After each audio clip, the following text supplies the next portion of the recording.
Eskom's flagship Medupi power plant, when complete, will be the world's biggest coal-powered power station, but also a major contributor to greenhouse gases.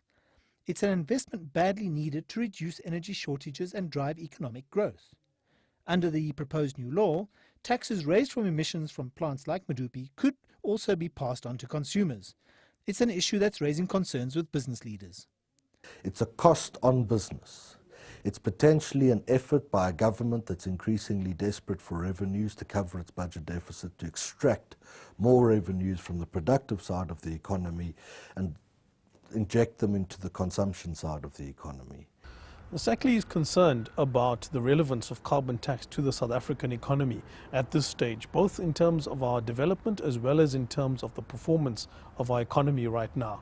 While business groups and think tanks question the introduction of the tax, there is an international imperative as it positions the country as part of the low-carbon economy. Carbon tax is one of the building blocks that we need in order to move the country towards the low-carbon economy. So it's just one of the tools.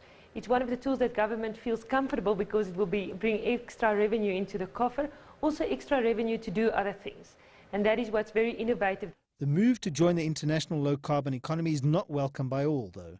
Some groups believe that it should be delayed until the country is growing at more than 5% a year.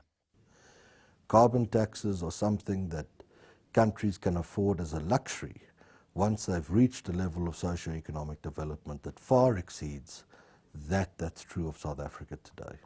South Africa is the world's 42nd heaviest polluter on a per capita rate of 8.8 metric tons a year. On the other hand, the country is languishing behind its developing world trading partners in terms of economic growth. It's been argued that this mismatch can't be resolved by imposing a carbon tax, but the government has to honour its international commitments. This means that companies can begin planning for the inevitable and consumers can begin planning to dig deeper into those pockets to pay for goods and services. I'm Angelo Coppola for CCTV in Johannesburg.